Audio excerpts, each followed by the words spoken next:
Tom Clark's 6M podcast is a Boink Studios production. And now, on with the show.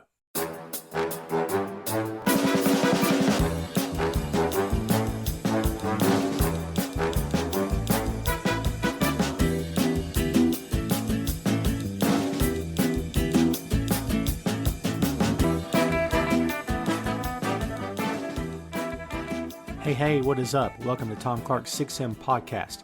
I'm your host, Tom Clark, and in this episode I'm joined by co-host Phil Lindsey. From the world of Hollywood comes one of the funniest comedies of all time, with a brilliant yet socially awkward scientist whose genetic engineering finally proves successful but ultimately creates more problems when he transforms himself into a callous and narcissistic ladies' man.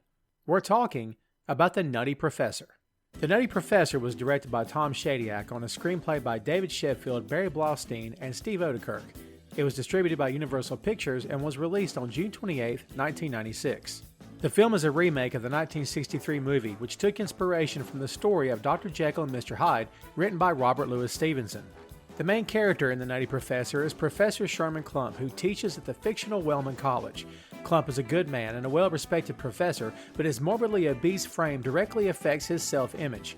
As a result of this, he is constantly reminded of his weight, which becomes a running joke for many around him. Sherman's family, all of whom are also overweight, are depicted as main characters in the film. Though he loves his family, Sherman is determined to break the pattern of bad eating habits and change his life for the better through a more sensible diet and exercise program. Klump also decides to throw himself into his work, focusing on a formula that can rebuild DNA and thus make losing weight much easier. During the process of perfecting the formula, he meets Carla Purdy, a chemistry graduate who deeply respects his work. Sherman's efforts to date Carla and realize his full potential as a man transforming his life are soon torn apart thanks to a stand-up comedian. That comic openly insults Sherman from the stage, humiliating him in front of Carla. Sherman then decides to finally test the formula on himself. The end result is a nearly instantaneous 250-pound weight loss and the emergence of a physically fit Sherman, who then becomes the smooth-talking Buddy Love. Buddy is a hit with everyone around him, especially Carla, who soon falls for the man who is actually Sherman Klump. But Buddy grows more selfish and egotistical as the film goes on until Sherman decides to fight back. The film becomes a race to the end, with Buddy trying to make his existence permanent and Sherman fighting to keep the transformation from ever happening again. The Nutty Professor was a hit with critics and fans alike. It made $274 million on a budget of $54 million and won an Academy Award for Best Makeup. The film spawned a sequel, Nutty Professor 2: The Klumps, released on July 28, 2000.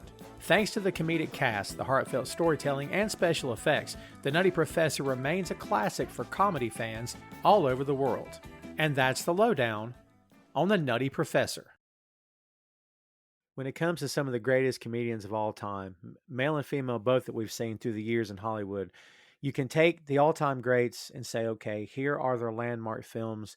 Here's what put them on the map. Here's what people know them by. And you can go down the long list of films, again, starring some of the greats of all time.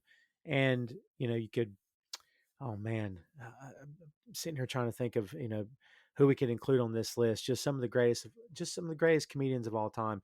I mean, for his day, Jerry Lewis was obviously one of the greatest comedians of his era. And then now, of course, does the younger generation know who Jerry Lewis is? Maybe not. But for those of us who know him, it's like the guy was insanely talented. Personal things aside, whatever you want to say about the guy, crazy talented guy, a genius, just comedic genius. And we've seen that a lot in Hollywood. And I mean, you could say on many levels, like the cast of Saturday Night Live, you could throw some of those guys in there. Bill Murray. I would say Bill Murray's a genius. I mean, I don't use that word loosely either, kids, but I think it definitely does apply to some of these guys. And when it comes to being a stand-up comic, there's always a fine line between, becoming an actor and pursuing it with everything you have and really taking it seriously, or just getting in a film so you can do your stand-up bits and try to be the same guy you're on stage. I think all of that would have been very easy to do for Eddie Murphy. I think he could have used Hollywood as just a vehicle to get himself over in pro wrestling speak, or to make himself more popular, make more money. And maybe he did it for all those reasons. But somewhere along the way, Eddie Murphy, and I'm not going to sit here and say that he became, Oscar worthy. I mean, he's had some nice moments though, and we could talk about that as this particular episode goes on. He's had some good roles, but for just flat out slapstick comedy in his prime, Eddie Murphy did it.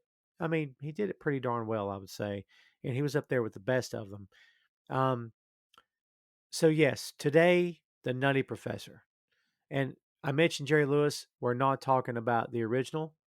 This is, of course, the remake starring, as we just said, Eddie Murphy. So it's been a long time since I've seen this. And Phil, before we started here, I told you off mic that it's not that I'd forgotten the film, but I, I just it's been a long time since I've actually thought about it. So the dialogue was coming back to me, and the jokes were coming back to me, and it felt like um, it felt like one of your favorite T-shirts that you haven't worn in a while. That's kind of how it felt about watching this movie again, which is it's a positive. It's not meant to be condescending, but I really enjoyed this film. I always have. Um, we won't have to talk too much about part two. We could, reference it, but sequels don't always, measure up. Another topic for another day, perhaps. But Phil, how does a Nutty Professor strike you this time out, and how long has it been, and till you've seen it the last time? I haven't seen it in a long time, but um, when I tell you I used to watch this movie a lot, I used to have it on VHS because this came out in '96.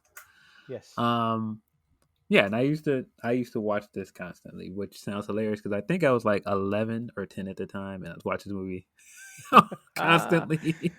But I did. I used to watch it all the time, and it's still just as funny to me. Especially stuff like the outtakes and seeing Eddie just be Eddie, Oh, just still hilarious. and the outtakes at the end of the movie. I don't want to jump too far, but man, those outtakes were awesome. Yeah. It always the one that always kills me is man, they can't see me with your face there. I like when he's the grandmother and he takes the wig off. That's funny. Yes. Come on, Cletus, come on. It's so good. Oh my god. Um, dude, so much of this movie is quotable, man. So much of this.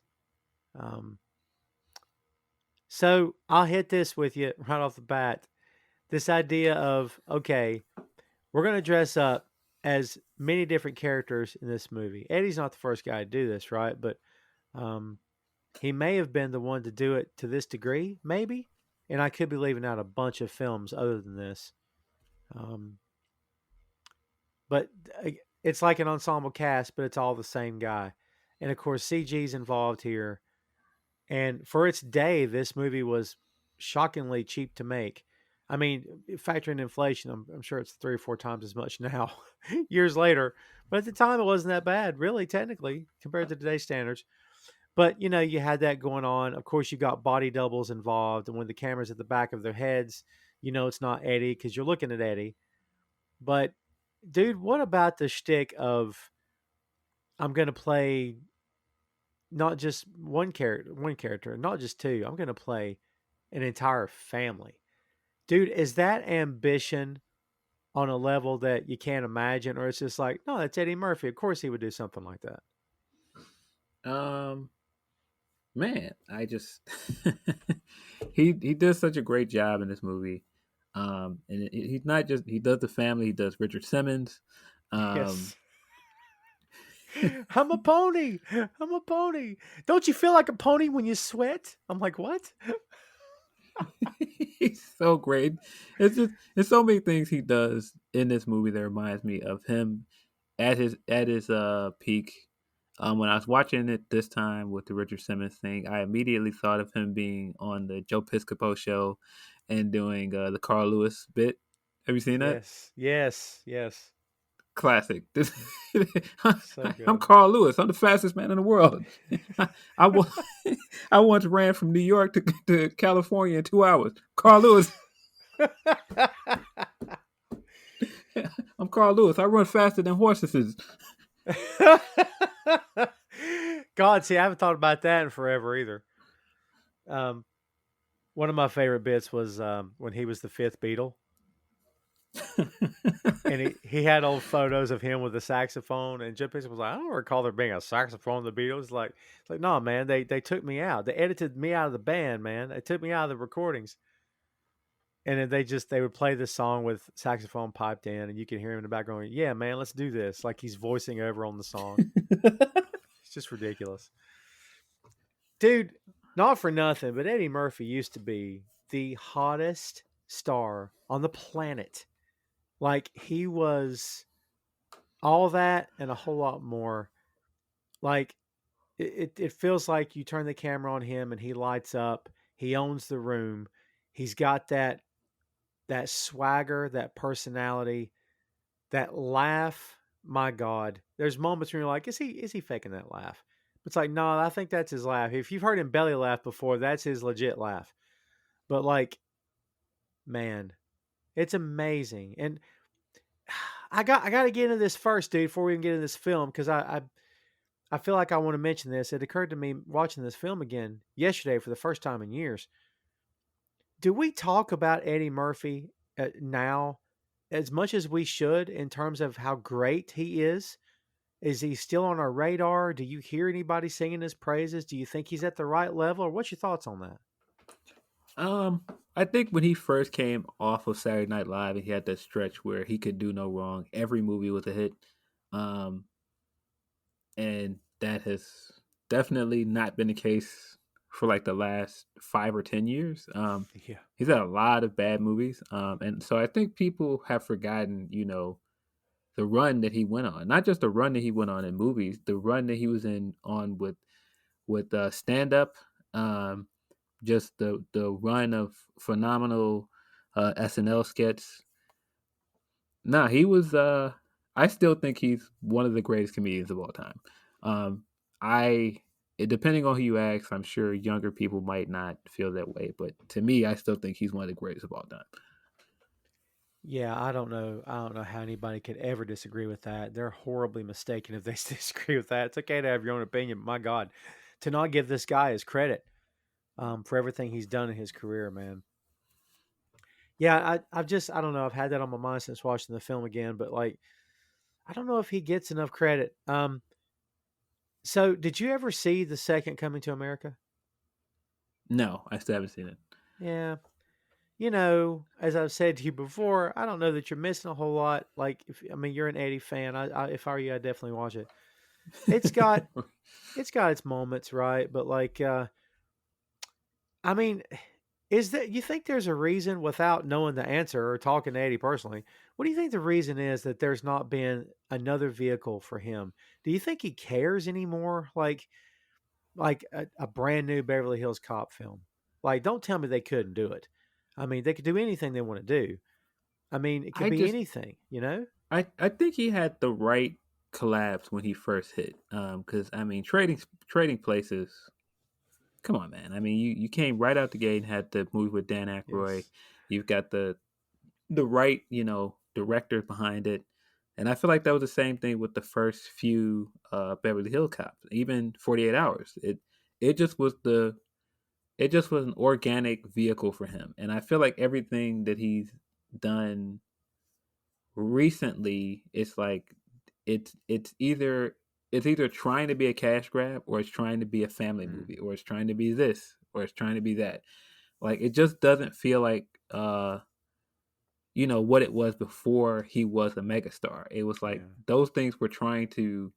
I feel like maybe how do I put this? I feel like maybe everything he was getting in, he was trying to break through, and he was just knocking everything out of the park because he was taking roles and uh he was really carrying the movie in a lot of ways. But now I feel like once people know what his reputation is, it's like okay, well let's cast him in this big blockbuster movie that may or may not have a good script behind it, but there's a lot of money behind it. And he probably sits down and he sees what they're offering, and he's like, "All right, sure, I'm in." Yeah. Pluto Nash. Yeah, and I mean, I've seen people complain about his movie choices. I'm like, look, if somebody rolls a multi-million-dollar check in front of you and says Doctor Doolittle, I'm doing it. Sorry. Uh, yeah, Right. if Disney comes ringing and they're like, yeah, Haunted Mansion, yeah, I'm doing it.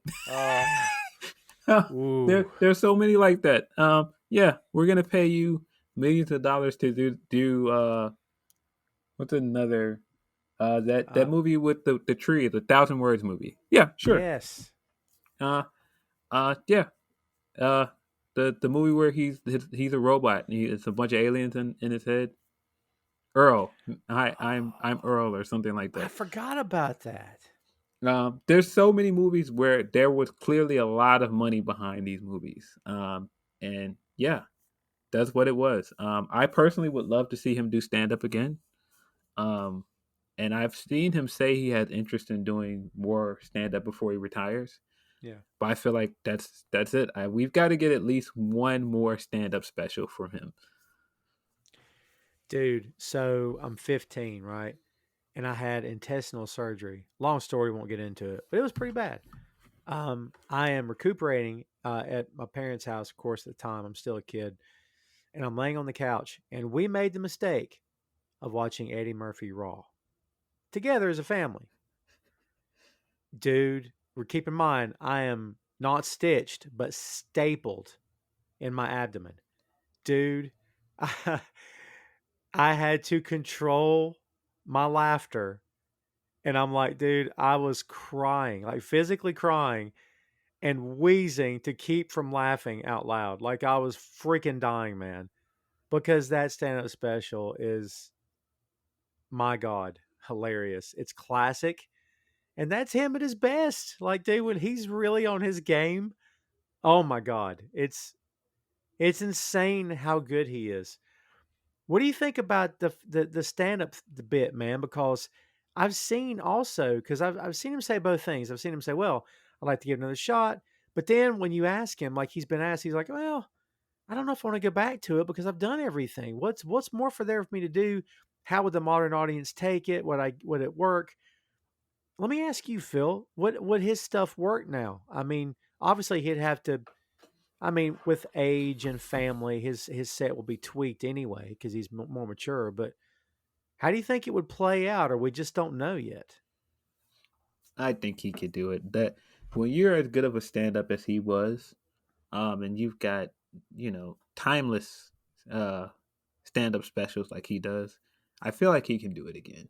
Um, I'm not sure if he still has plans, but I'd have to imagine somebody has offered him a chance to do it. Like when Netflix was throwing money at every comedian and giving them all comedy specials, I'd have to imagine they would have loved to have had Eddie Murphy. There's comedy specials in there from comedians I've never heard of before.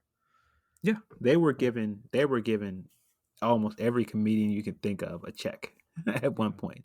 And this is before they gave Dave Chappelle the big check, but they were giving everybody a check. Um, so I just know if they had a chance, they would have jumped at the chance to bring in Eddie Murphy. Yeah, it remains a very curious thing. So okay, let me throw this at you. You know, kind of crappy movies aside, which it's hard to forget, right? But if he leaves the stand up alone, then it's left alone. But it's kind of like Stone Cold Steve Austin coming back at WrestleMania when he didn't need to. He could have just left it alone, and it would have been fine. But anything you do after that is always going to be compared. So should he just leave the stand up alone, or should I mean, do you think he's got another good run left in him? I could see the argument of why he doesn't need to do it again. But I personally, as a fan, would just love to see at least one more stand up special. Yeah. Um, I don't know. I don't know if that means I think he should go on a tour and start, being a working comedian again. I don't think he has any interest in doing that. But just one more really good live special, I would be interested in that. Yeah, I mean, I agree. I'd love to see him again too. I'm sure he could. I don't know. There's something about Eddie on a personal level that I've always liked, and I don't know why that is. Maybe he's just. I don't know. I don't know. hard for me to explain it, but I don't feel that way about every actor or every comedian I've ever seen. Some guys feel standoffish, some feel out of touch, some feel above you. I don't know. He's never felt like that to me. Maybe he's a complete tool. I have no idea. But I don't feel that way. I feel like, God, man, this guy's probably pretty cool to just shake his hand and hang out with him for a bit and not hound him for an autograph or bug him and ask him trivia questions, but just to hang out with him. Um, yeah, I'd love to see him come back and do something. Um, Dude, the talent it takes to just play a character is one thing. The talent it takes to play a family of characters, each with their own distinct personality and female as well. I mean, dude, he's again in his prime when he's turned on and the switch is wide open. You can't touch him, and I submit no one could touch him in his prime. I don't think anybody could match him joke for joke on stage. I think he's up there with some of the best rappers of all time in terms of nobody could touch him. Like that's what I think. I mean, I think this movie, and it's got moments of for me, even all these years later. But man, when he's in those characters, to me, that's the best parts of this film. I mean, dude, talk about again what it takes to inhabit these other characters. Why is he so good at this? Is it just a sense of humor? What do you think it is about him that he can make this work? Um, I think I think part of what makes him so good as a comedian is he just knows how to just take something very simple and turn it into a laugh. And I think he's got so many things like just mannerisms and just maybe just like a change of inflection in voice or just delivery that makes something funny. Man, as bad as Norbit is, um, one of the great things about that movie is watching him again play different characters because he's just so funny. He's so funny in this movie as Norbit. Um, there's so many lines from this movie that shouldn't be funny, but it's just the way that he delivers it. It's just so funny to me. Me and my brother quote the line all the time where Sandy Newton comes in and she wants him to come and go to this water park with him, and he's like, I don't know, it's a water park and it's watery. Yeah, it's a park. It's just funny to me, man. It's hilarious. One of my favorite bits is Rasputia getting in the car and his breasts are hitting the steering wheel, hitting the horn. I knew you've been moving my seat, dude. That is one of the funniest bits. He's Like, just like, oh no, I'm sure it hasn't. And he's yeah, like, yeah, I'm sure the car has shrunk from all this moisture. And he's like, that's not how moisture works. And he just yeah. stares at him. He's like, yeah, I'm sure it's all this moisture. Oh my god, that's so good. Oh, so good. Now I want to go see Norbert again. Oh my god. I have to say, for the record, my two favorite characters are Pope Sweet Jesus and Lord Have Mercy. They're just the best. For the names alone, Phil, to walk around with a straight face and call yourself Pope Sweet Jesus, I'm down for that. So, and Lord Have Mercy's the best name too. I can't Yeah, decide which name I like more. that's the two guys that run the rib restaurant, right? The pimps. Yes, yes. Yeah. Oh my god, so freaking good. Um, well, let's get into this film here. Let's talk about the family we've been talking about. The Clumps, best name ever, Sherman Clump. Um, First of all, Eddie's transformation into Sherman Clump again is one thing. His transformation of the family is something else. Obviously, you know it's Eddie Murphy. If you didn't know it was him and you saw him and you heard him, you go, "Wait a minute, that is that Eddie Murphy?" But dude, after a while, he kind of gets lost in that. And for me, I'm like, I kind of forgot it was Eddie because he just becomes Sherman. Sherman is the most lovable, the nicest, the best guy who's had a hard life. And dude, there are moments in the film with the fat stuff that like, and I'm not talking about the bit on the couch where he's got the jar of M&Ms and turns it up like a beer, and the M&Ms are going everywhere. Now that's hilarious. But in the moments where he's getting kind of emotional and like the camera's zooming in on him, dude, that's good stuff. Like in those weird little moments where you're like, I'm feeling something emotional here. Like it's not comedy at all. you had to throw those moments in, didn't you? Just to make him a little bit more relatable and to make you feel bad for him. Because, man, this guy has gone through crap throughout his whole life because of his size. And we see that played out. I don't think Eddie gets enough credit for those little moments as Sherman in this movie. Yeah, I think it would have been easy for you to throw Eddie in a fat suit and have him come walk around and do all of these like really crude jokes like that they do at the dinner table the entire movie. But he does a lot to humanize Sherman several times in the movie, and I feel like that is a part of what makes this movie more than just like a really, crass slapstick comedy. Yeah, yeah. I mean, and I talked earlier about things he's done later or whatever. Dreamgirls, I think, is prime example of He dude. should have won that Oscar. I don't care what anybody says. He was due the Agreed. Oscar for that movie. He was screwed out at Oscar. Yes, he was. And it very closely mimics the film, like where it's the Marvin Gaye archetype that should have won something, should have been honored. Oh, yeah, I get that. Um, so yeah, obviously he's Sherman. He's also Cletus. He's also the Mama Anna Clump. He's the grandma Ida Mae Jensen, which is a whole other character in of itself. Ernie Clump Sr., which is Sherman's brother. He also portrays Lance Perkins, which is a parody of Richard Simmons, which is so freaking good. Um, but man, the voices he does, like Miss Birdie, when he gets down, dude, that's so him, and it just feels like it fits, and it's him, and it's great. And um, Buddy Love is sort of Eddie Murphy with the volume turned way up.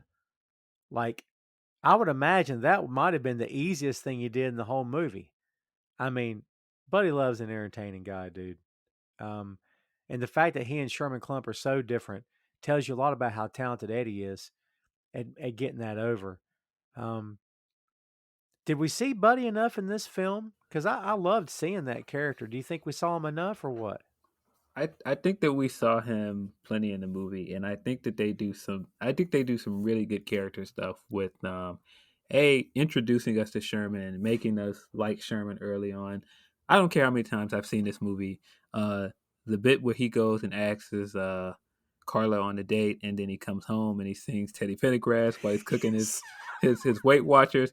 Every time I see it, it is just such a great scene. Every time I see it, and when you contrast that with Buddy, they do this really subtle thing with throughout the movie where initially he's so excited about being thin, and you're on that journey with him. You're happy for him, and he just turns into more and more of a jerk throughout the movie, and more of an unlikable guy until he's just outright the heel of this movie. Yeah. Almost till it becomes two separate people, really, Yeah, which is something they explore in part two pretty heavily. Um, and I was going to say it's funny. I don't mean funny as in funny, ha, but it's funny in the sense of when he is happy, he wants to take care of himself. But when he's upset, he starts binge eating again. And dude, as somebody that struggled with their weight most of his life, like I've been over 300 pounds for a majority of, uh, well, not the majority, but for a good chunk of my life, I was over 300 plus pounds. And, knew I was big, but like it wasn't until I decided to lose weight and started really focusing on that. But man, for people who have weight issues, a lot of them struggle with keeping emotions in check because loss can cause you to eat, heartbreak, of course, anger, frustration, anything. And like you sort of take the idea of eating because eating can make you happy. So like, well, I feel terrible, but food makes me happy, so I'm going to do that. That's what it is for me. Food makes me really happy. Um, it just makes me too happy, and I gain weight, right? So I'm kind of feeling his journey through all this, which anytime I can connect to a character is awesome.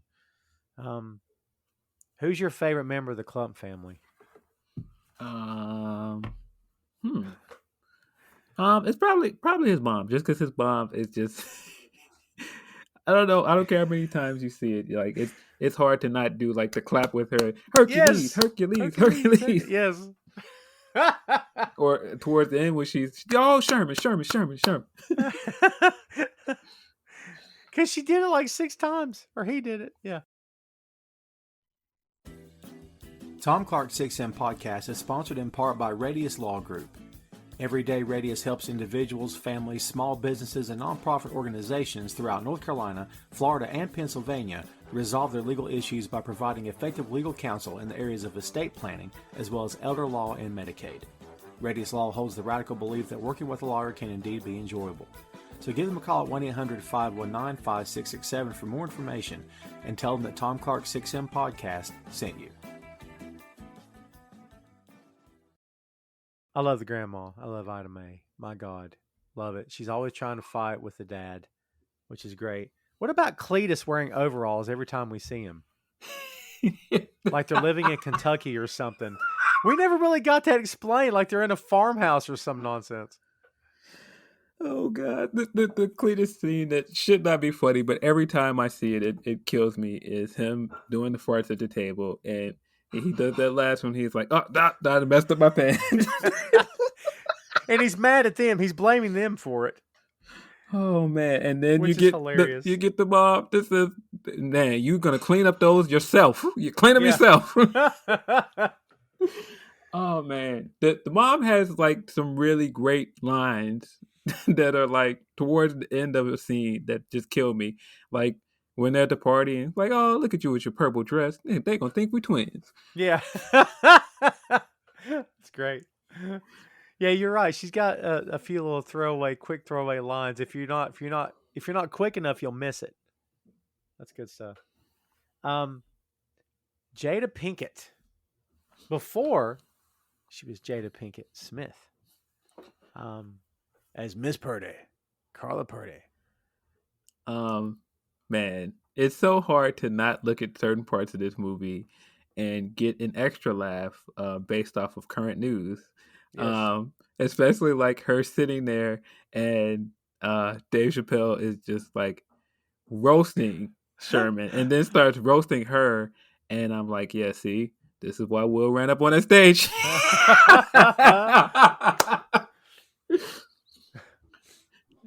And like even later when Buddy does it, I'm like, see. I'm not encouraging anyone anywhere to run up on a stage on a comedian, by the way. Don't do that. It's very uncivilized. Don't do that. But yeah, when Buddy did it, he's the hero. The hero, at least in that moment. He got cheered. He threw Reggie Warrington into the freaking piano, for God's sake, and slammed the lid on him. There are several parts of this movie. Watching it today, I was like, "This is a Looney Tunes movie." Oh, good call. He threw him in the piano like a Looney Tunes character. I mean, even when Reggie takes off his hat, first of all, when he comes out, like he's all animated and his entire outfit and his like all of his movements, totally like an animated cartoon. And he takes his hat off and he has like this ridiculous hair. It's totally like something you would see in Looney Tunes. And the part that really got me is the part later when Buddy comes on the second date with Miss Purdy and he has like the big, almost like a suit and it has like the big shoulders to it. I'm like, he looks like the wolf. He's like the wolf coming in with like the big tongue hanging out and like howling and stuff. It's the red suit. Yeah, he's just missing the hat. Yeah. Man, that's good. I like that. That works all day. Yeah, man. Yeah. So I think that Jada Pinkett here, and man, this is going to sound like it's a dig. I don't mean it to be a dig. Does this kind of feel like you could insert any actress here, or do you think she brought something to it that somebody else wouldn't have? No, I think that she was very much like just a random love interest in this movie. I think anybody could have played this role. I think there's something to the way that she played it in a very hokey and cheesy way. But I think that's the whole point of her character is that like she is just like an object of Buddy and Sherman's affections. Like there's no real depth to her character. Like she's just I don't know. She's just like a vanilla love interest. Yeah. Yeah, God, she really is. And that's not to say I didn't like her. I mean, I liked her fine, but it just felt like there was kind of vanilla. There wasn't a whole lot of flavor to it at all. But I guess when you're acting opposite Eddie Murphy, who's doing other characters and a bunch of them, it may be a little hard to get your bearings, I would imagine. Um, we mentioned Dave Chappelle. Obviously, Chappelle's in this as Reggie Warrington. Did he make a comeback in part two? I can barely remember part two, man. He wasn't in part two. But yeah, this is one of those Chappelle roles, like way before the Chappelle show was a thing, before he blew up. And like when you really think about it, sometimes you forget he's in this movie. Yeah. Yeah, for sure. Um, in fact, he comes out. You're like, oh, it's Chappelle. I forgot he was in this. Yeah, Um, he has several lines, and even the part when you're supposed to feel bad for Sherman that are hilarious. Like when they're playing their sad music and they're trying to fade him out, and you can still hear him in the background. Some of those jokes that he's saying in the background are hilarious. Remind me, because I'm blanking on that. One of them is like, man, I bet if I cut his fat ass open, he'd bleed chocolate milk. Okay, fine. That's funny. Oh my god. we know who's eating Gilbert Grape. Oh man, that's good. Yeah, I did think that some of those were a little silly, but some of them were spot on for sure. Yes, the initial the initial part of it is still the funniest part to me. It's a full moon tonight. And he turns Yes. around. He is with, oh, come on, boy. He got more crack than Harlem. Oh, what about when he came back as Buddy Murphy and Buddy Murphy? Man, I'm getting all of my names screwed up here. Man, I'm telling you, kids, my world's crossover so much. I'm putting wrestling all up in here. When he comes back as Buddy Love, there it is, and he's going along with the joke, knowing that he's probably going to punch this guy in the mouth. But like he's going along with everything, and Chappelle's like, "Oh, you want me to? Should I get him? Should I get him?" And he goes, "Don't hurt me, man, don't hurt me now." Dude, that is so freaking funny to me. Oh my god, just the way Oh, he's going back and forth with him is hilarious, dude. yeah. The way that he is laughing obnoxiously at every single joke, like, is the Yeah. funniest thing he's ever heard. Every time I see those scenes, I die laughing. He is just so insanely obnoxious. he's got the food falling all out of his mouth while he's laughing. Yes. He says, "Your world, Reggie. I'm just a squirrel trying to get a nut." That's so good. Oh my god. Um, yeah, I don't know if we had enough Chappelle in this movie. It would have been cool to revisit that at the end of the film, in some way. I don't know how you could have done it, but that'd have been interesting. Um, James Coburn, who is as serious as they come, but he's done some comedy here and there. But you take straight laced James Coburn, who is a rock solid free. I mean, he's one of the Magnificent Seven kids. Let's don't forget where this guy comes from. All right, I'm just saying. But man, it's such a dramatic actor. But we've seen it. Leslie Nielsen, the Naked Gun films, Police Squad. You take a straight laced actor, put him in a comedy. He's hilarious because it doesn't fit, and that's why it's funny. But like, he didn't really have any gags here. He just had to be the straight man. But man, does it feel out of place with James Coburn in this movie? Uh, no, I think he's fine in the spots that he's in. Uh, he's not in the movie that much, so it doesn't. Yeah, it doesn't bother me.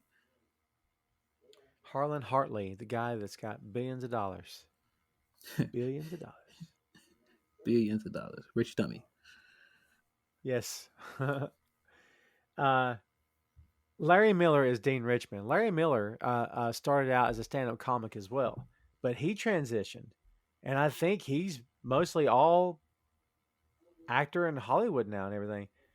Dude, I don't know if Larry Miller will ever get enough credit as being that smarmy, cocky, just a complete douche, man. And he's so good in this movie. Like, if there's a guy you want to put through a table, it's this guy. Man, he's perfect. He's one of those, like, I can't say Jada Pinkett, again, no disrespect, brought anything great to the role that she was in. But dude, Larry Miller is freaking perfect, man. What about the character of Dean Richmond in this movie? Dean Richmond is great because he does a lot of heavy lifting to get you to not like him. Um, Yes. and yeah, he's like almost like the secondary heel in this movie. But yeah, in order for some of the stuff with Buddy to work, you need other people to get their comeuppance. Yeah. So when Buddy stands up to Dean Richmond, um, we go along with it, and even when he goes too far with it, it's still like no. Richmond deserves it. Richmond deserves it. Absolutely. Here's a name that I forgot, and I forgot until the song. Montel Jordan. Now listen, if Montel Jordan had some more hits, enlighten me. But the only song that I know off the top of my head is This Is How We Do It, which is still, I don't care what anybody says, this is a great freaking song. It's got a great hook. It's got a great beat. His voice is smooth as silk. I'm like, what happened to this guy? Like, how big is his career, dude? Because I really have no idea. I mean, he's got that. This is how we do it. Was just gonna sustain him for the rest of his life. Um, it just it's the biggest hit that he could possibly have ever had. Like I think he has other songs, but it doesn't matter. This is how we do it is the one. Um, I constantly make jokes that white people love This Is How We Do It. And I mean, I am always astonished how much white people love this song. I did not know this until college. And I had a friend that he's from Detroit and he's white. And he worked in the office with me at school. And like he loved it. Like all the way to the point with like he would always sit in the office and sing it as a joke. And like I said, from that point on, I was like, white people love this record. I've been to several weddings where This Is How We Do It comes on, and that's when the white people come out to the dance floor. This that's people love this song. I'm sorry. Wow. Like I don't and I've even tweeted this before. Like white people love This Is How We Do It. And like I got several replies like, yes, that's we love the record. I'm like, yes, I know. I've seen it. I've seen it in action. Well, I mean, do you like the record? Are you a fan of the song? No, This Is How We Do It is. It's a timeless record. It's great. Yeah. But I am always amused at how much white people love it, especially when you really listen to the lyrics of This Is How We Do It. Um, Right. Yeah. Yeah. it's like, why do you guys love this song so much? Like, you guys know what this song is about? I haven't heard it. Like, I haven't heard it in so long, and then I forgot he was in this movie. And it's one of those songs that like I enjoy, but I kind of forget it's there. And then it's like, oh, that song, there it is. And he's performing This Is How We Do It in this movie. Um, Yeah. for whatever reason, I always chuckle to myself every time I've seen this movie when he does the second song, and he's getting like the claps when he's walking off stage, and he's like, "And for you, and for you." I always laugh at him. I Oh don't know my God, why. that's right. It's such an awkward moment, isn't it? It's like that. Thank you very much. It's like Elvis or something. That's what it feels like to me. It does. Oh my It just feels God. so unnatural. It does. Like he didn't know what to do. It's like, oh, just do something. We don't care. That was the direction. Man, I'm reading some liner notes here. Remember Cisco? Whatever happened to freaking Cisco, man? We're going to do a hip Cisco. hop. Where are they now? I think it's important. We need to know, Phil, what's happened to some of these guys, man. Cisco's still around. Is he? I don't think he's still Wow. making music, but he's another one. Doesn't have to work again because of the thong song. Always gonna be a hit for him. Right. Right. I see. I forgot. I totally forgot that song. I totally forgot that. My God. There's something to be said here for 90s hip hop. Where are they now? I'm just saying. Yeah. Um, I got really way hung up on Montel Jordan there for some weird reason. But yeah, he's in the flick, kids. But that essentially is your cast. Jamal Mixon plays Ernie Clump Sr., who is the only, of course, member of the family that Eddie is not portraying. Um, then also John Ailes as Jason, who is Clump's assistant in the lab, who is the right part. He's the right kind of nerdy, but he's also got heart. I don't know if I view this as a throwaway character because he had to be likable. And next to, you know, Buddy Love, who's very likable, you had to want to see, you know, Jason not get punched in the mouth, which he did. So, like, I thought he did fine in this movie. I can't say I was familiar with anything he had done before that. He was in Spy Hard and You Wish and other things. But, like, again, I don't know that I ever knew him from anything else. Maybe not even since this. Yeah, he has his scenes where he's the comic relief, and it works. Like him in the car yelling as Yes. he's transforming back in the clump. Is still funny. Him getting tricked into going into that closet and getting locked in there is still hilarious every time I see it. Oh, he runs him in the closet, and then Eddie's he does it many times as Buddy Love, but he pauses and then goes ah and starts laughing. Like he pauses before he starts laughing. That's the funniest thing ever. I'm telling you, he does this very over the top, like Looney Tunes villain laugh, and it is hilarious. I think it's just, man, the way that he has all this haste, like go to the closet and get the coagulant serum out of it, and he's like, "Yes, I got it, I got it." He He locks him in. Good night, hamster boy. Yeah, and that's right. He kept calling him Hamster Boy. I forgot. Well, you know what? I was gonna say there's not really a villain in this movie, but there is. It's Buddy Love. He ends up being the heel here, like you said. He ends up being the villain. Have a product or a service that you want to get out into the world? Always wanted to try your hand at podcasting, but don't know where to start? We've got you covered. Pod for Hire is a podcast production company that offers turnkey services to fit your needs. We produce your show from start to finish, allowing you the valuable time you require to focus on your established clients as well as prospective clients. We pride ourselves on delivering a top-notch product that will set your business apart from the rest and give your company the exposure it deserves. For more information, give us a call at 1-828-800-9880 or email us at info@podforhire.com. Pod for Hire. We take the work out of podcasting.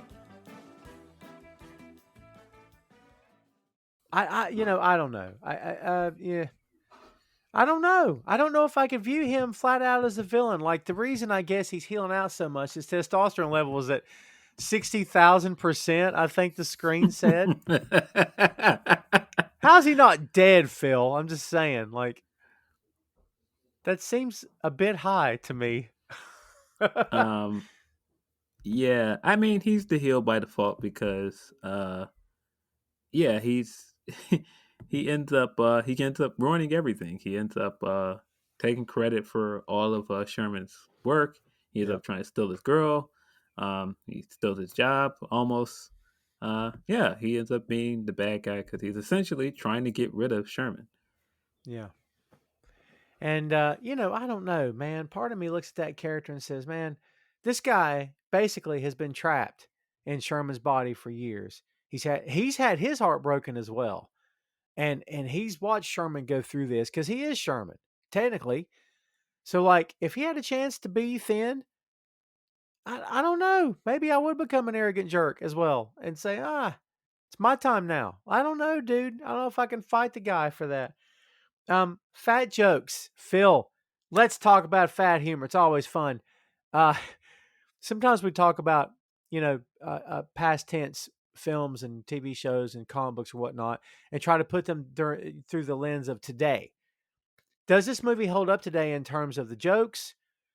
I didn't really bump into anything unless I'm not recalling something. Nothing really felt too vicious here. What do you think? Do you think there's anything here that feels weird today, or is it okay? What do you think? I think it works because the message of the movie is still the same. The message of the movie is you have to accept who you are and you have to be who you are no matter what. Mm. Um, and I think any of the stuff where people are, because I mean, when you really look at a lot of the stuff with him that are jokes at his humor, I mean his not his humor, his jokes at his weight, they're all pretty much light. Like him, um, turning and opening the hamster cages is just dumb, like slapstick stuff, for him erasing the board while he's writing on the board, and his class laughing at him. But his students all pretty much love him. His students don't, like, even if they're laughing at him in his moment at that moment because he keeps, knocking over the M&M jar or something like that. They still see him as this lovable guy. It doesn't seem like they are doing it at his expense. Don't, and when we see it done at his expense, we're clearly supposed to feel bad for him. Yeah, that's true. Um, I just there's so many moments in this film where it's like, oh man, I just feel bad for this guy. But he invites Miss Purdy, and I can't say without going Miss Purdy, but he invites Miss Purdy to dinner, and she goes, "Will there be enough food?" He goes, "Oh, I don't think you have to worry about that." And the spread they have on the table, like 12 bowls, and I'm like, "This is not Sunday dinner. This is like dinner through the week. This is at night." Like, oh my god, dude. It's insane. I don't know if I've ever had that much food on the table anywhere I've ever been ever. That's crazy. Yeah, Um, it looked like Thanksgiving. it did look like Thanksgiving. God, some of that food looked good. And when the dad is lecturing him on he knows what healthy is, he's I know what healthy is, and he's piling gravy on top of the greens on the whole plate. He just keeps dumping gravy on it. Dude, my God, Eddie, freaking Eddie, man, holy God, so Oh awesome. man. he's he's like, man, you want a colostomy? What you gonna do with a colostomy? And he's like, yeah, I thought it was a massage. He started explaining, putting the tube Yeah. up someone's butt, and he's like, I didn't think that's what it was. Like, what did you think it was? They are lovably dense as your parents are. Like your parents don't know they're dense, but they are to you, right? And like in that way, it's perfect. I mean, maybe he's a little bit more denser than usual, but yeah, it's the row between him and the grandmother that's just the funniest thing I've ever seen. Dude, what about this potion? What about this stuff? Um, too far fetched for this. I mean, I guess if you're looking at this like you described it as a Looney Tunes kind of film, it's not too far fetched. But dude, all right, put it this way: I've not seen the original with Jerry Lewis in years. I'm talking years. I mean, what gets him to the change of Buddy Love? It isn't it something close to this? Yeah, it's a serum. It's the same. We've seen it a few times in that time period with like goofy, like sci-fi slash comedy science. Like, I mean, it was a big thing on Family Matters. Oh, uh, that's right. yeah, weird science and those kind of movies. So yeah, it was just kind of a product of that time. Yeah, I guess that makes sense. I don't know if I'm buying any of it. Boy, if you could market that, oh my God, you know what I mean? Guy's a billionaire for sure. Um, but yeah, I mean, dude, I freaking enjoy this movie. I don't know if it needed. I guess at the end of the day, the clumps are so freaking hilarious. The family dynamic is so good. They couldn't resist. They had to do part two, I guess. Um, I mean, we're already talking about the first one. What's your thoughts on the second one? Could they have lived without it? Would you just do this one and move on, or what do you think? Two is very bad, and actually, coincidentally, um, the thong song is in the soundtrack for the second movie. Um, Oh, I just thought about that just now. Um, but yeah, the second movie is just not good. I think that they try to take everything that works in those table scenes and they try to make more of it in the second movie. Like, I feel yeah. like somebody watched the first movie and was like, you know what we need more of? We need to see more of his family. And we don't. we don't, at least not in the way that they tried to do it in the second movie. It's just not good. Um, like the whole storyline of his dad was taking the U formula, and yeah, it's not good. It's not good. The Buddy is back, but with dog traits now. It's so bad. Yeah, dude, I can barely remember part two. And then Sherman is losing his intelligence for the entire movie as well. For reasons, I guess. Yeah, I forgot because it's something to do with splitting Right. from Buddy. I forgot the science behind it, but yeah, it's not good. You get more of Dean Richmond in the second movie as well, and he's even more obnoxious in the second movie. I mean, use the word science. That we're using that very loosely here. Yeah, very pseudo science, very sci-fi science. It's almost comic book science, kids. Yeah, yeah. Second movie, it's not really worth revisiting. Yeah. I mean, between Montel Jordan and Cisco, I would imagine Eddie Murphy's where 90s hip hop artists go to die, apparently, because nothing really happens. Like, wait a minute, Eddie did this to us, man. Come on. Well, Eddie, when you really look at all of the soundtracks that he's been on, he's been close to a lot of like influential artists from that era in the 90s. I mean, Yeah, I joked about Dr. Dolittle, but the Dr. Dolittle soundtrack has a lot of big name artists on it. Um, and he's kind of had that for most of his career. But that's just because the bigger he got, the more money was around him. sure. And more people wanted to be attached to him for sure. Um, Um, you never mentioned projects that he's done before. What about Daddy Daycare? Because I got thoughts on Daddy Daycare. What do you think about that movie? why am I drawing a blank on Daddy Daycare? I know I've seen it. So basically, he becomes a stay at home dad after losing his job, and he decides to open up a daycare in his house. And one of the kids thinks he's the Flash, which is the funniest bit ever. He wears a Flash costume every day, and he tells everybody his real name is Barry Allen. Um, and I put it to you this way: it's cute. Um, it was almost a man. This could be it. This could be the thing. And for you know what I'm saying, like the one that made people go, "Oh my God, man, Eddie's back! Holy God!" I don't know what it did for everybody else, but for me, it was just cute, but not Yeah, cute enough, or too cute, maybe somewhere like something like that. I It's mean, not a bad flick, but yeah, I'm remembering more of it now, and it was just on that string of him doing all of these family movies, and some of them hit, some of them did not. Yeah, that's just kind of how it was. I mean, what's harder to accept, Eddie Murphy in a family film or Ice Cube in a family film? Because that to me is a little hard to swallow, if I'm being honest. Well, it's not so much that Eddie was hard to accept in family movies. I just think that the movies were just not. I don't know. They weren't for me. And again, I mean, I'm not the intended audience for them. Right. It sounds hilarious that I'm sitting here saying that at 10 or 11 years old, Nutty Professor was one of my favorite movies. But like something like Dr. Dolittle did not appeal to me at all. And I actually enjoyed the first Dr. Dolittle. I don't Right. remember the second one. But stuff like the Hollywood Mansion, I'm not interested. Yeah. No. Dude, as a kid, there's no telling what you latch on to. Sometimes kids just latch on to stuff. It just depends on what it is. Yeah. Um, yeah. So I mean he's done other great movies after this. I mean, I one of my favorite Eddie Murphy movies is Life, and that's well after this. Mm, yeah. You know, I was going to ask you.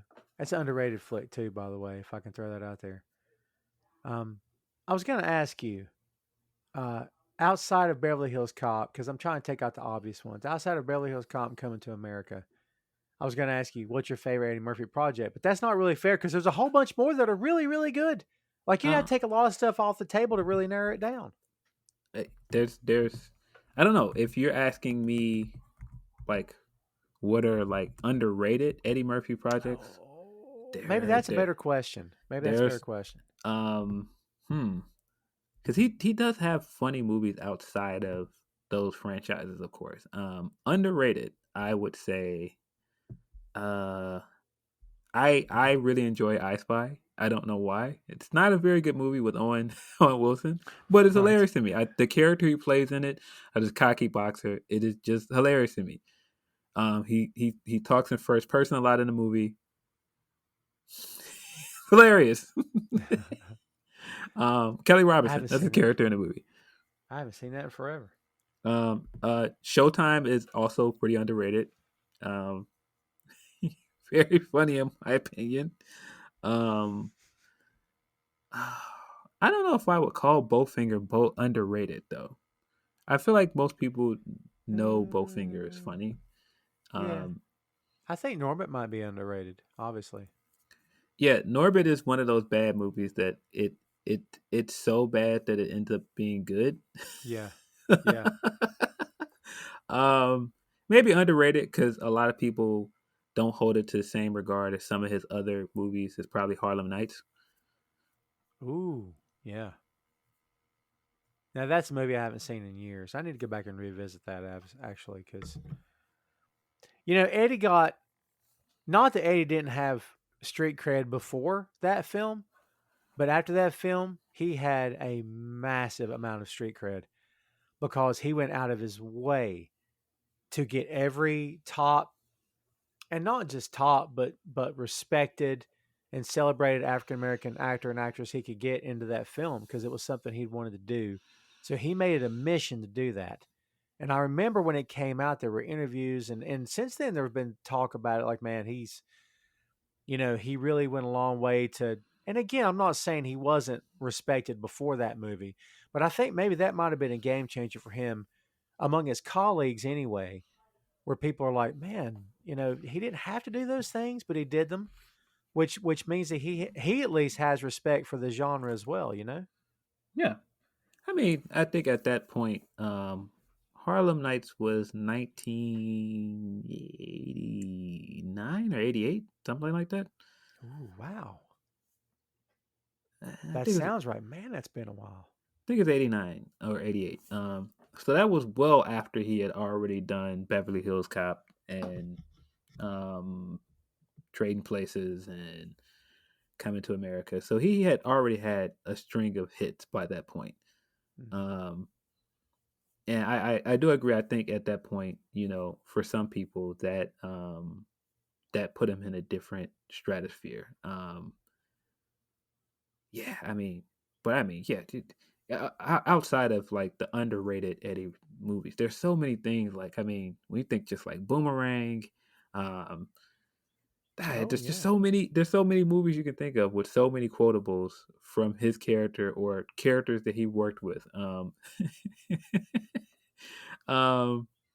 God, Golden Child, which is another one, which I'm like, I sometimes I hear people that are like Golden Child is not a good movie. I was like, how dare you? How how dare you Hey, besmirch hey, Golden Child? that was one of those movies I latched onto and watched like 147 times on VHS. I just couldn't help it. I just kept watching it. I loved it. It was something about because of course you and I know like if you were into like the fantasy action stuff, it felt like the closest we were going to get to Eddie in like a Indiana Jones movie. Um, Yeah, yeah, yeah. it just um of course the visuals and stuff of it has not aged well, but man, Right. there's so much stuff in there that is still funny. And I saw a photo of because it was a girl that played the Golden Child. But I saw a photo of her and Eddie from not too long ago, posing together, smiling real big. It's the best picture ever. Because without knowing, you knew who it was without even having the caption read to you. You're like, I bet that's the actor that played the Golden Child.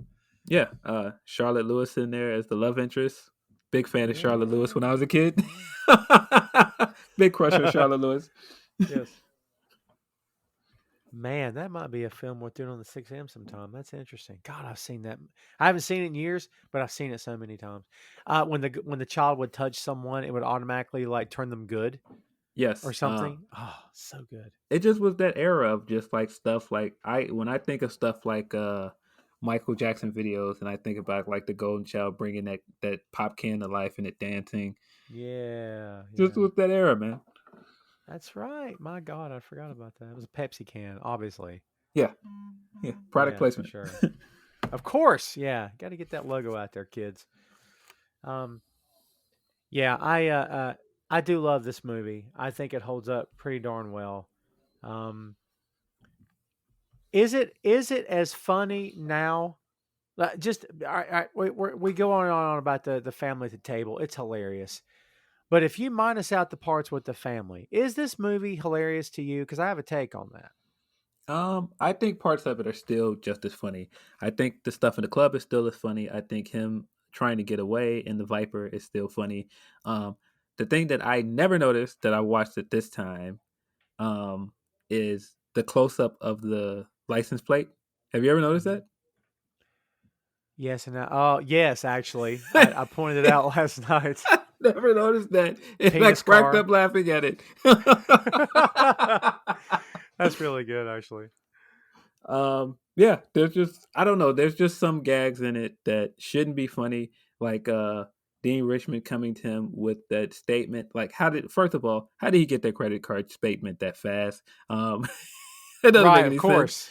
But just him having the credit card statement and then writing in big letters in all red, Viper $2,000 question mark.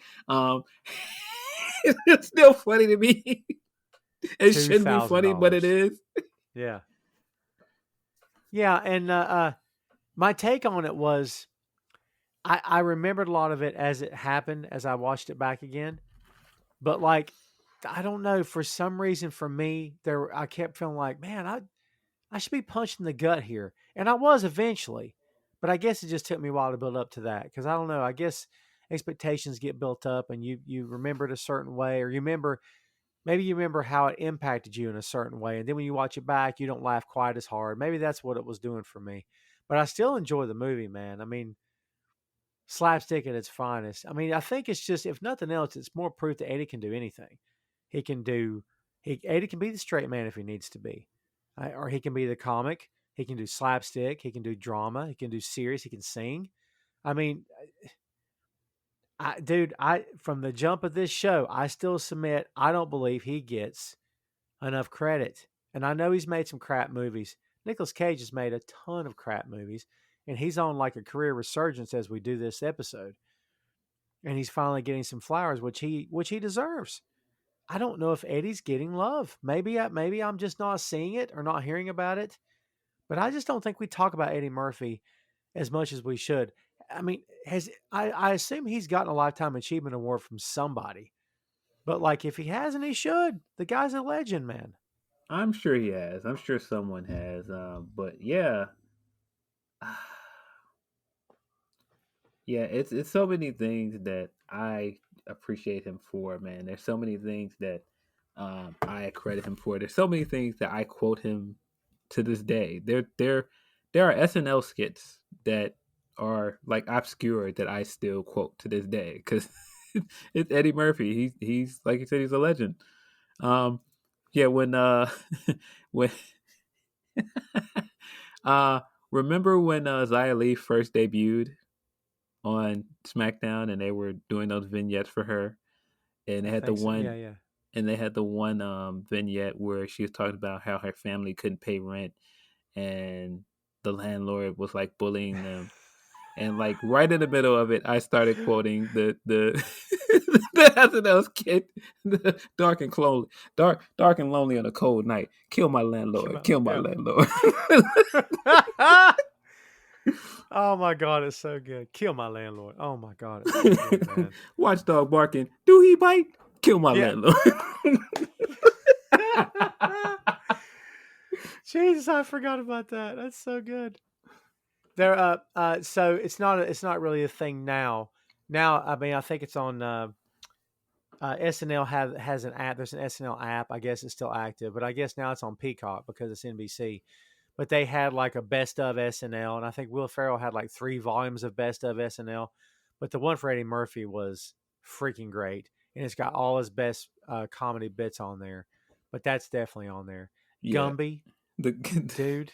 the the Gubby. I'm sure they have like the uh Mr. Rogers and the James Brown and Hot Tub.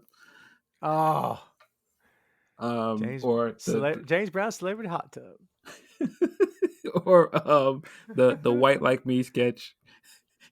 Oh, classic. That thing's been ripped off so many times. He was the first guy to do that, wasn't he? I think so. Man. And the banker's just putting stacks of cash on the table and telling him to take it. That's so good. Like, I don't know what bank you're going to, but that's really not happening. I promise. Like, I can't get a loan for crap. That's just what I was thinking, at the time. But that's, oh my God, it's good. Yeah, I forgot about that. God, man, he's just got so much good stuff, dude. I Yeah, mean, I mean, yeah, there is there is so much stuff. I'm telling you that I quote constantly. Um, Stuff like quoting Golden Golden Child, like um, man, he he who stays on the path shall get the knife, and only a man with an ass this narrow can get through this door. oh man, I got to go back and watch that, dude. I haven't seen that thing in years. Um, jeez. Yeah, I would. I mean, back to the underrated conversation. I would think Golden Child maybe is the most underrated. That movie flop, didn't it? Am I remembering that right? I think it did. I'm not sure. Maybe. But see, that's before we all kept up with stuff like, you know, Yeah. box office revenue. Remember when we didn't care? That was awesome. The days when we didn't care. I mean, I don't have to care now, but I do for some weird reason. I guess for the show, I care. No, I of course not. Like, I mean, there's things that we think of that, like, I remember being a huge fan of Hook when I was a kid, and finding out as an adult that Hook was hated by like critics, and it was kind of considered a failure. And I was like, Yeah. but that's like a classic movie from that time period for most kids. So the critics weren't kind to Golden Child, but it earned um, almost $80 million in the United States. See, man, only a man whose heart is pure can wield the knife, and only a man whose ass is narrow can get down these stairs. I mean, that's what did it right there. That's what brought him to the dance. Because he kept going, he kept calling the guy Monty Hall. That joke could be lost on kids today. I'm telling you. Oh man, yeah, there's so much funny stuff from that movie. Him yelling on that boat after the dudes took his money. Yes. God, man, when's the last time you've seen it? It feels like you've seen it recently. I haven't seen it in years. I haven't seen it recently, but there's just so much stuff that I remember that I quote from Oh, it from all the time. I mean, the airport scene. How can you not quote? It's my sweet brother Numsey. oh my God, dude, you're quoting this whole movie for me. God, I've forgotten so much of it. And I bragged about seeing it a million times. I did, but like, man, No, I watched I'm it a hazy time on when I was a this. kid, so I think of tons of quotes from it. Yeah, Sodom Nuspa. man, I've forgotten that movie. Well, like I said, maybe one day we'll hit it. Um, it should be noted, and I mean, you kids, you heard it in the opener, the lowdown of the show here today. But the budget of Nutty Professor was 54 million. The movie made $274 million. Whew. He That's made some what. money off this. That's why that sequel got made, kids. I'm telling you. Yeah, I mean, let's check the sequel and see what people done think of it because it's come and gone, of course. The budget was 84 million. The movie made 166 million dollars. So, Yeah, it doubled. It doubled the money. So of course not quite as good as the original, but you know, take what you can get, I suppose. Um, so let me ask you this: um, we're talking about an Eddie Murphy project. Do you go back to the Nutty Professor? Is it worth it? He went back to Coming to America and did it again. I mean, is it worth revisiting this? Could they make it funny? I mean, would it be good? Would it be eh?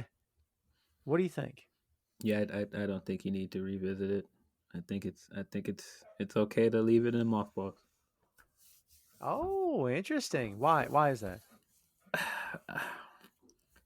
I mean, I think we've got about as close to a happy ending for Sherman as we're gonna get with him getting married in a sequel. Which I mean, this guy, for some guy that was having trouble with ladies, I mean, for him to get connected with Jada Pinkett in the first movie and then marry Janet Jackson in the second movie, like, Yeah, okay. yeah, uh, he married Janet Jackson. Whew. um, but no, I just don't. I'm not sure what more you can do with Sherman as a character, and if we're going back to just doing all of the fart jokes and stuff with his family, I don't really need to see that. Yeah, I agree with that. I don't know. It just makes me wonder the recent string of non hits he's had, where it's been original characters and original stories. I wonder if he'd be tempted to revisit something. I still think there might be another Beverly Hills Cop movie somewhere in the system for him if he wanted to go back to that. Cop movies never really get old, and I Remember think what? they're. uh, Sorry to cut you off, but remember they were Very gonna good. make it into a TV show. Do I remember that? Because I can't. It sounds vaguely familiar now.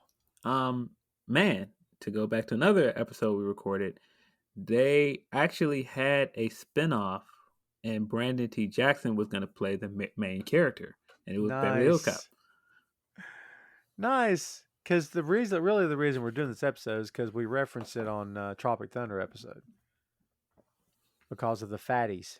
Fatties. The fatties. That's great. Booty sweat. Just saying. Um, yes, I think there was some other.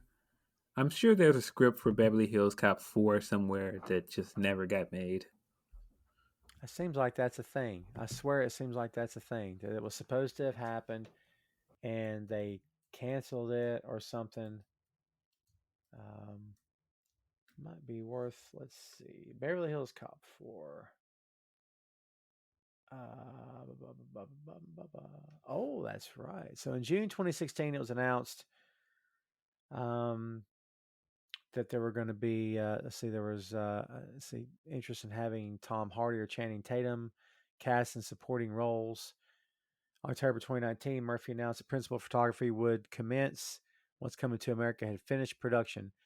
In November 2019, Paramount decided or announced that they had licensed the property to be distributed by Netflix with options for an additional sequel thereafter.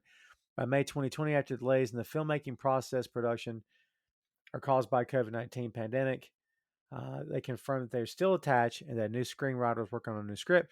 In February 2022, the latest kids, according to this, the time we're recording here anyway, the film entered pre-production and received a California state tax credit. In April 2022, it was announced that Mark Malloy would replace so-and-so as director of the film. In the same article, Will Beall was announced to have written the screenplay. So it sounds like they're going to do it. There you go. Dun, Yeah. dun, dun, dun, dun, dun, dun, Dun, dun, dun, dun. dun, dun, dun, dun. Harold Faltermeyer, Axel F. How do I still remember that guy's name? I have no idea why I still remember that guy's name because he probably never did anything again. I think he did like movie scores and did work like that, but I don't think he ever. Yeah, I don't know. I still got that in my head. Well, kids, there you have it. That's some Nutty Professor action for y'all up in here. Good flick, good comedy. Stands the test of time in my estimation. Still funny, still holds up, I believe. It's good natured. Um, it's got moments of a little bit of nonsense here and there thrown in for good measure, but overall, a good flick. So I think we here at 6M could highly endorse it for you to go stream it. Um, it is available on the Peacock, just so everyone knows, at least as of this recording. Of course, we may not put this episode out until like a year from now. I don't know. Depends on what kind of mood I'm in. So, but let's take this thing home, Phil. Give me your last word on the Nutty Professor. Man, I think it's a great comedy movie, and I think it's a lot of heart to it, and there's a good message to it as well. And I mean, if you don't take anything away from it, it's just how great Eddie Murphy is, because really he does a lot of heavy lifting to carry this movie. Is this one of his best of all time? I don't know if I would say it's one of his best, but I would absolutely say, if you want to present to somebody why he's a great comedian and a great character actor, this is the one. Because he's I feel like all of his character work is in prime display here. Oh yeah, his range. That's the word, right? His range. Yeah. For sure. Yeah, I can't disagree with that at all. Well, there you have it, kids. That's it. I will echo everything Phil said here. For me, it's, yeah, as we said, it still holds up. It's good. Yes, it shows his range. It shows how talented. I was going to say guy's still talented. He may not be doing anything at the moment, but I have a hard time believing this guy doesn't still have that charm, doesn't still have that golden touch. No pun intended. Yeah. I think he's got another one left in him, if not more than one, actually. So we will see what happens moving forward. Hopefully something big on the horizon for him, whether it's Beverly Hills Cop or whatever it may be. And hopefully maybe some stand-up from Eddie. We'll see how it all plays out, kids. But in the meantime, that is the Nutty Professor. Hey, thanks for listening to the show. Check out our social media on Twitter, Facebook, and Instagram at 6M Podcast. We'll see you next time.